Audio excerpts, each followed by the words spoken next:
basically we're re-engineering how data flows through the healthcare system. Excellent, excellent. So we have another question from Jack Shaw. Hello, Jack. Hi, Jack. Hey, Jack. Yeah, go ahead. No, go ahead, please. No, go ahead. I say, Jack is asking, how will the PTOY tokens be used in the day-to-day operations and by whom?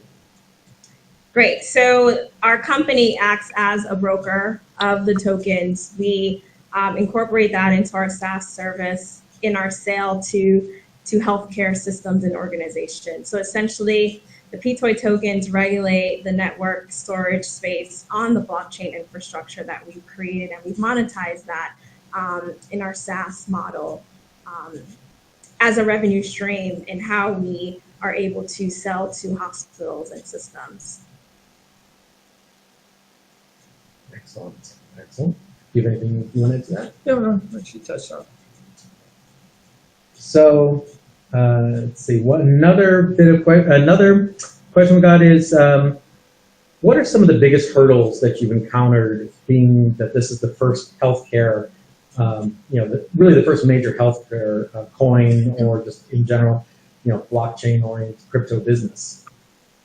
Yeah, well, there are basically two, biggest hurdles. The first one is education. So we've done a lot of legwork in, just putting out content and educating, especially our customers, on why they would need a blockchain system and how they can rely on a blockchain infrastructure to basically decrease their IT capital costs and overall security in regards to data storage. The second piece of that is really the regulatory piece. So, being an emerging technology and being in a heavily regulated industry such as healthcare, there are a lot of HIPAA, other security requirements that are needed that essentially does not introduce blockchain as one of those mechanisms. Yeah, I might add, just changing the mindset of IT operators that have been using legacy systems, for most of their lives, and getting them to kind of think in a different way. It's not a great big challenge, and it's certainly one that we're moving along with well, but it's always going to be there as we bring new customers in. Great, great. Let's see, so this next question is from Biomedicalit. I apologize if I bungled that, your name, but Biomedicalit asks, could you describe the business model? Basically, just if you had to summarize the business model. I know that we've thrown out a lot in terms, blockchain, and you talked about the tokens and such, but what is really the core business model of Patientory? In summary, or high level, we are, incorporating a B2B2C model. Our primary customers are, being business enterprises, hospital systems, healthcare organizations such as insurance companies and big pharma companies that would want to access data down the road for a lot of studies and resources. And then we see our secondary markets being the patients. So with our application that patients download from an Amazon store or an Apple store, they're allotted a certain amount of storage, just by participating in the blockchain network. And then any additional information that they see that they would want to have as a part of their health data repository, they would essentially need tokens, and they would purchase that tokens from the market. Great. Let's see, so Edwin Guerra asks, I remember reading that the system will support legacy systems. Is that accurate? Yes, it's very accurate. It's going to be a plug and play. It's going to basically layer over their existing systems now, and through our fabric, transmit the data to our permissioned blockchain. So that's one of the key value props for what we do, is that we're a simplified plug and play to a lot of these existing infrastructures. Great. So yeah, just add on, we do incorporate APIs right now. So, when we go into a hospital, we're looking at their centralized EMR, electronic medical record systems. So we're utilizing APIs to push and pull that data, to and from the network. Great. So, just before we move on from that question about legacy systems, what actually are some of the legacy systems that we're already planning to support and kind of layer in between? So when we speak to electronic medical records, we're looking at a lot of these different vendors that store and house patient data, so electronic medical information. So some of them right now we have interoperability with are Epic, Cerner, Allscripts, and Meditech. Great. So Worldly Trader asks, will patients in hospitals have to buy the PTOI token to have access to medical records and the PTOI network? So essentially, as a software as a service company, we're a SaaS-based company. We're the middleman between the hospitals and the markets, in that we're essentially, buying the tokens on behalf of the hospitals and coming in as their trusted IT vendor to set up shop and just setting up our technology within their systems. Great.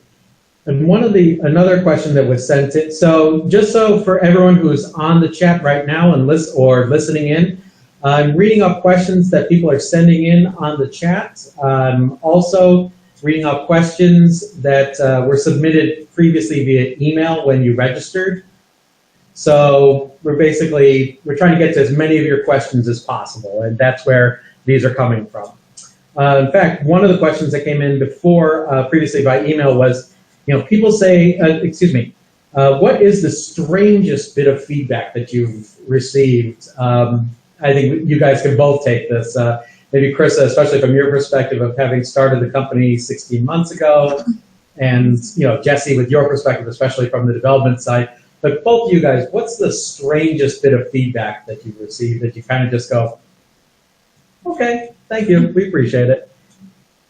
Do you want to try that out? Well, what I hear a lot, and it's a legitimate concern, is user adoption. The core of our application is around, it's patient-centered. So, there's a lot of, I wouldn't say pushback, but there's questions on how we get that traction. But our application is going to be robust. It's not just going to be about medical records in the future. We're going to be adding some machine learning and AI capabilities. You're going to be able to engage in communities with people with similar disease states. There's going to be a lot of I guess I would say a lot of extra benefits to the application besides just the health records. And my point to the question is, we've got the best user touch point. I mean, we're an application, a native application in your phone. So most people have that right in their pocket at all times. So we feel like, even though that may have been a concern for past companies, we feel like we can tackle that. Excellent. So I'm going to combine two questions that came in because I think they're related to each other, and you can probably speak to both of these. Tobe, and again, I apologize if I'm mispronouncing names here, but Tobe Madhu asks, how would Patientory continue to develop if the Ethereum concept fails? And Duan asks, kind of on a related note, with the token price being so volatile, how do you think hospitals and patients with fixed budgets are going to react to possible changes in the price of tokens? So one is asking basically about the volatility of pricing inherent in cryptocurrency markets as it stands today, and then there's a little bit more kind of like a potential failure of Ethereum. Well, I'll address the Ethereum question. Yeah. It's first of all, with all the momentum Ethereum has, I really don't see this as being something that would happen right now. It's with ICO raises, with the Ethereum Alliance, a lot of enterprise applications are starting to work with it. Countries are using it for their digital currency. But if that happens, that plays back into our 3-tier layer fabric that we have. It's interoperable with any blockchain. So if Ethereum all of a sudden bites the dust, we'll just plug in another blockchain and move along. Yeah, and I'll take the volatility issue question. So in a sense, you know, our price is how we charge hospitals are independent of the crypto market. And as a company, we're really allocating that storage based on price. So then it's looking at currency. So we're really taking into consideration, you know, inflation and appreciation of the token. But in a sense, you know, a hospital would still have set storage bandwidth on the network. So we have just about 3 minutes, a little under that left, probably about time for 2 more questions. One of them, it comes from I Heart You. I Heart You asks, how will you sell your EMR when most labs are, or hospitals, probably in this case too, have their own proprietary EMR that they are using for free? What is great about Patientory that they will be able to, that they'll be willing to implement and more importantly pay for? Yeah, so one misconception that we have seen a lot is, we've seen just people in the market address us as an EMR. So we are not a physician practice vendor or an electronic medical record, but our technology is more as a cybersecurity solution to safeguarding records that are kept within these legacy systems. So we sit on top of an EMR, basically encrypt, and then we go through a process of what is called sharding of that de-identified information across the blockchain infrastructure. So we see now, in our current time where EMRs, patient data, they're prone to cyber attacks and theft, and we saw that with NHS, and we see that daily on a daily basis with hospitals that are currently under attack and have record of data breaches, which in turn increases their payments out due to patient fines of that data breach. So we have time, I think, for just one last question. And this is I just want to preface this by saying it's a very serious question. Okay. Very, very serious. Comes from Cheshire Cat, who asks, where's the spaceship?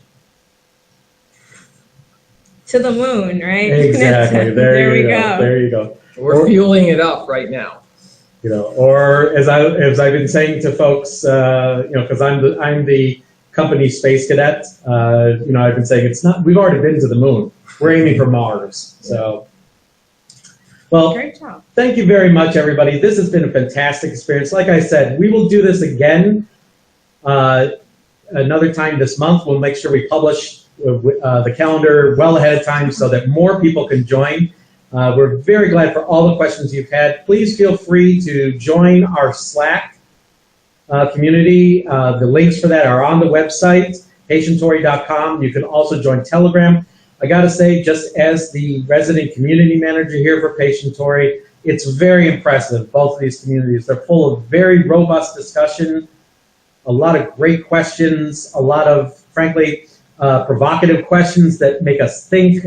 It's really, truly feels like a partnership in many ways, and we just want to say thank you to all the existing and current members of Slack, and we want to definitely expand the circle in Slack and Telegram and Twitter and all of our communities to include more, because we truly do feel, if you haven't been able to tell, we're very passionate about this community. We're very passionate about the product that we're building, and we definitely are glad that you are along for the ride. So thank you very much. We'll post the video probably tomorrow morning. And with that, we bid you a very good afternoon. Thank you, everybody.